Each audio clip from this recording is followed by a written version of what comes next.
In this episode, we keep you updated on the latest in the world of technology from the past week. Our highlight is an insightful conversation with Emmanuel Machaya, Business Development Officer at Influx Technologies, who will guide us through the revolutionary blockchain technology behind the world's fast decentralized cloud infrastructure. Women, persons living with disabilities, youth, and senior citizens from Mandera County are set to benefit from a transformative digital inclusion program.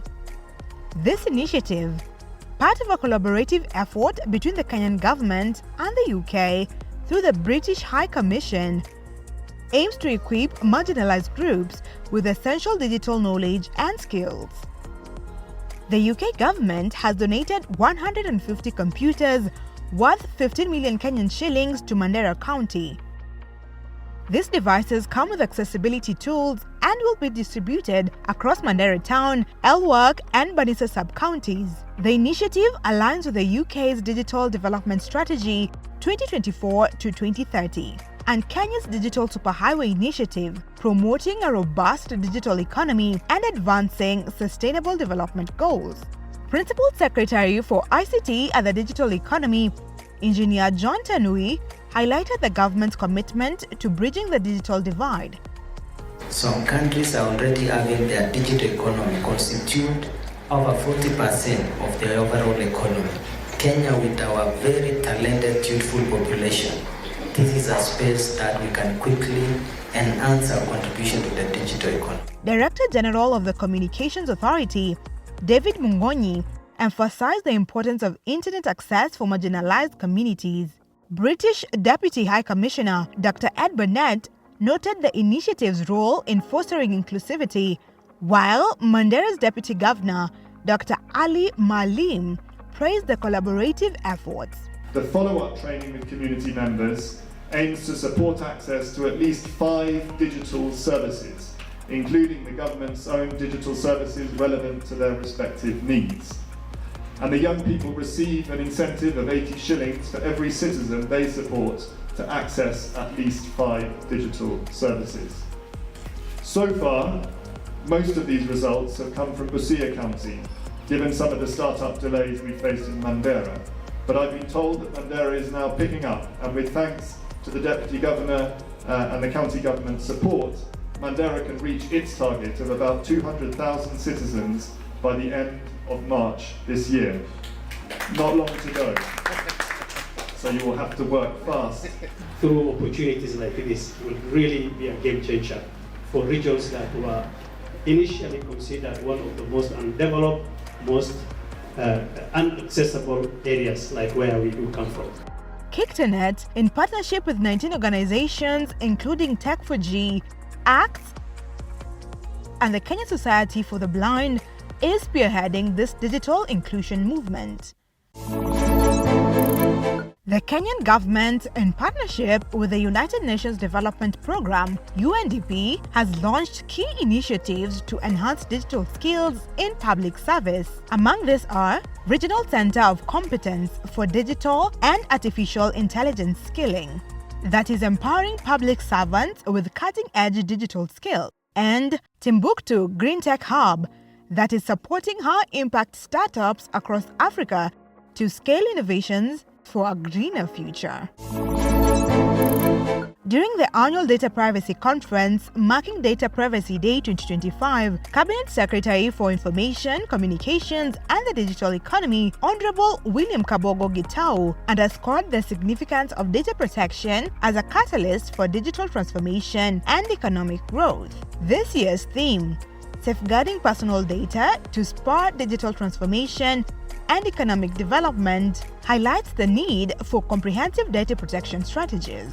Honorable Kabogo inaugurated the Eldoret Regional Office of the Data Protection Commissioner with the Uasin Gishu County Governor, Honorable Dr. Jonathan B. Chelilim. The event saw participation from German Embassy Deputy Ambassador Alexandra Fieli, Data Protection Commissioner Immaculate Kasait, and other senior officials. We are honored that we are here to celebrate Data Privacy Day. It is a great honor in terms of creating awareness, and this is one of the mandate of the Commission. These celebrations are not only happening globally, they are also happening across the country. Some of the deputy commissioners are representing us currently in Mombasa, Kisumu, and Nakuru. We all know that in the current age, data is really one of the most valuable and powerful assets in the global economy. It powers innovation, drives efficiency, and opens up opportunities for businesses of all sizes. For economic development in a digital economy to thrive, we must ensure that data is handled securely, transparently, and ethically. And ultimately, it is trust that turns data into value and drives the digital economy forward. And data protection, which we're discussing today, is the foundation upon which that trust is built. Trust is the bedrock upon which the digital revolution must be built. When individuals feel confident that their personal data is secure and protected, they are more likely to embrace new technologies and services. So this trust is essential for driving widespread adoption of new technologies and unlocking the economic potential of digital transformation for societies. By prioritizing data privacy, we can foster an environment that encourages sustainable innovation, responsible entrepreneurship, and the development of cutting-edge digital solutions. This, in turn, can spur economic growth, create new job opportunities, and improve the quality of life of citizens. The theme for this year's conference, Safeguarding Personal Data to Spur Digital Transformation and Economic Development, reminds us that the protection of personal information is a shared responsibility involving both public and private sectors. And I urge each one of us gathered here to reflect on this critical question. How safe is the information we entrust to others? Our county is committed to upholding data protection laws as safeguarding the information entrusted to us. For instance, we have implemented secure systems in our digital service delivery to ensure transparency and accountability. Through our partnership with Consa Technopolis, we have enhanced critical services such as revenue collection through CCPO Pay at the County Service Center. These efforts demonstrate our resolve to secure citizen data while improving efficiency. Good morning. Thank you very much indeed. This year's theme also reflects the strides made in Kenya Kwanza's government's digital transformation journey under the bottom-up economic transformation agenda, better known as BETA. Africa's rapid development in digital infrastructure further highlights the necessity for enhanced data protection measures, a comprehensive legal and regulatory framework, and regional cooperations to foster a thriving digital environment allied with Africa's agenda. In line with this theme, the Kenya Kwanza government is implementing foundational initiatives such as the ambitious deployment of fiber optic cables for nationwide connectivity and establishing 25,000 Wi-Fi hotspots in key areas like markets, bus stops, and educational institutions. To this end, the government's commitment to digitizing public services and records is anchored on an enabling policy and regulatory framework that safeguards data privacy and protection. Data is often referred to as the new oil, making its protection vital in combating fraud. It is imperative that public and private organizations comply with data protection laws to serve the public interests. Data-driven innovations can transform lives and create substantial benefits for society and businesses. However, it comes with risks concerning data safety and privacy. Regulations of data processing is therefore the next frontier. Together, we can make Kenya a leader in digital excellence and inclusivity across Africa. Thank you so much. Kenya kipenzi chetu, hatutaiacha milele.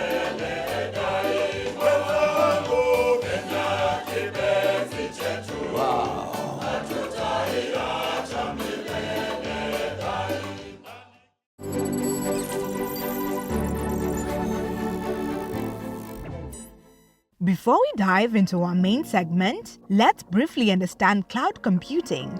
According to Simpleland, cloud computing delivers services such as servers, storage, databases, and software over the internet, enabling businesses and individuals to access and manage data without physical infrastructure. Imagine you're the owner of a small software development firm and you want to scale your business up. However, a small team size, the unpredictability of demand, and limited resources are roadblocks for this expansion. That's when you hear about cloud computing. But before investing money into it, you decide to draw up the differences between on-premise and cloud-based computing to make a better decision. When it comes to scalability, you pay more for an on-premise setup and get lesser options too. Once you've scaled up, it is difficult to scale down and often leads to heavy losses in terms of infrastructure and maintenance costs. Cloud computing, on the other hand, allows you to pay only for how much you use, with much easier and faster provisions for scaling up or down. Next, let's talk about server storage. On-premise systems need a lot of space for their servers, notwithstanding the power and maintenance hassles that come with them. On the other hand, cloud computing solutions are offered by cloud service providers who manage and maintain the servers, saving you both money and space. Then we have data security.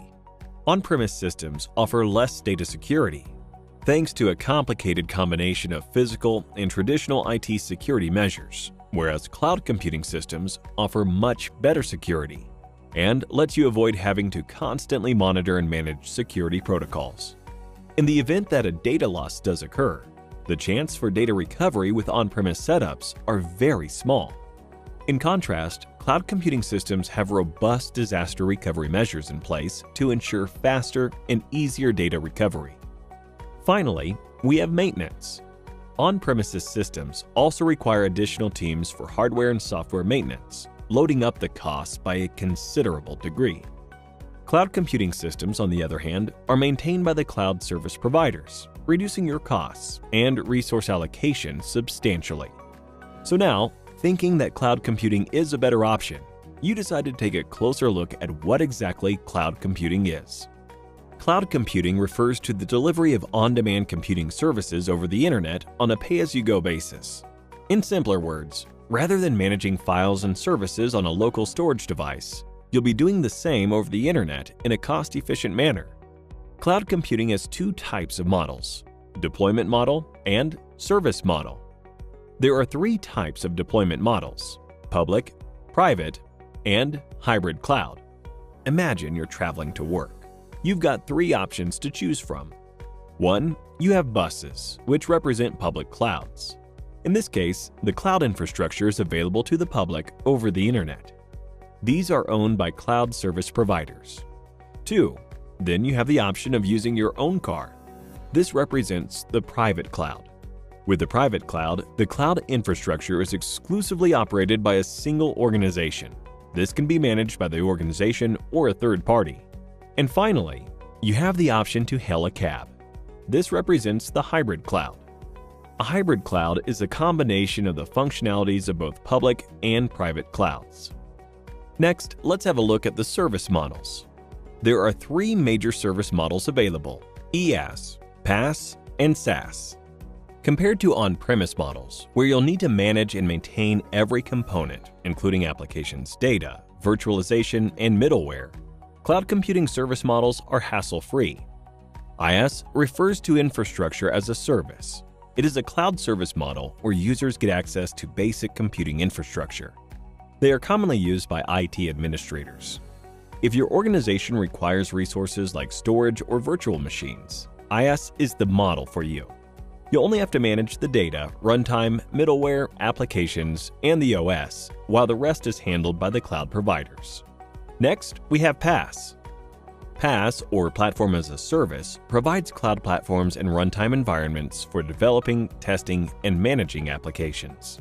This service model enables users to deploy applications without the need to acquire, manage, and maintain the related architecture. If your organization is in need of a platform for creating software applications, PaaS is the model for you. PaaS only requires you to handle the applications and the data. The rest of the components like runtime, middleware, operating systems, servers, storage, and others are handled by the cloud service providers. And finally, we have SaaS. SaaS, or Software as a Service, involves cloud services for hosting and managing your software applications. Software and hardware requirements are satisfied by the vendors, so you don't have to manage any of those aspects of the solution. If you'd rather not worry about the hassles of owning any IT equipment, the SaaS model would be the one to go with.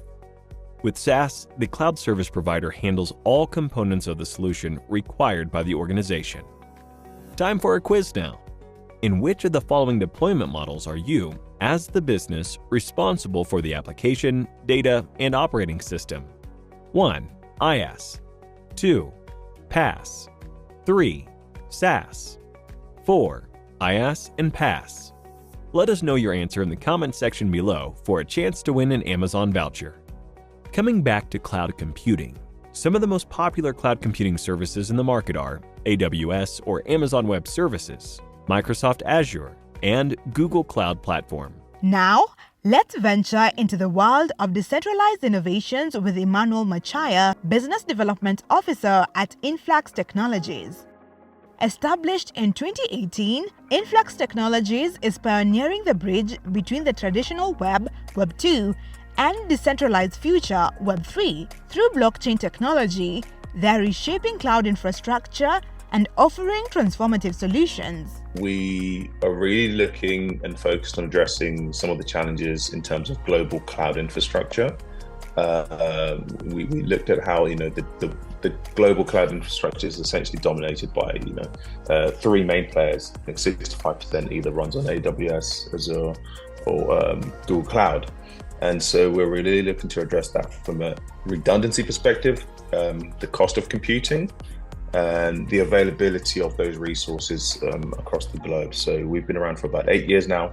And we've got an entire sort of ecosystem of cloud compute and GPU compute that's available for individuals to utilize.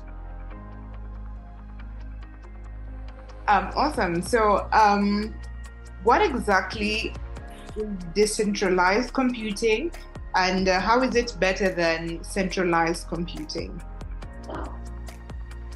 Yeah, so decentralized, if we start on centralized compute, right, for example, centralized compute essentially consists of, which is what we have at the moment, data centers, warehouses with tons of compute resources in them that are all processing sort of local, cloud infrastructure or sometimes global cloud infrastructure. And most countries have them. And that's all in a good, and it served a purpose. But decentralized infrastructure is essentially a cluster of individual providers of compute who are all providing towards a singular network, and that is able to be leveraged and utilized by individuals, across the global market. And one of the key benefits is decentralization, which is in the name. From a redundancy perspective, you can have your infrastructure running on multiple providers, providing yourself redundancy. That's a feature of ours at Influx. From a cost basis as well, when you've got multiple players providing that compute, we've seen and been able to identify that it actually lowers the cost of computing, because I can access compute from regions that I may not have had access to otherwise based on the local centralized providers. So it's individual folks providing computers. It's also legacy data centers who are also now providing that compute within an ecosystem. Thank you for joining us on this journey into technological innovation. Until next time, stay curious and keep exploring the endless possibilities of the digital world.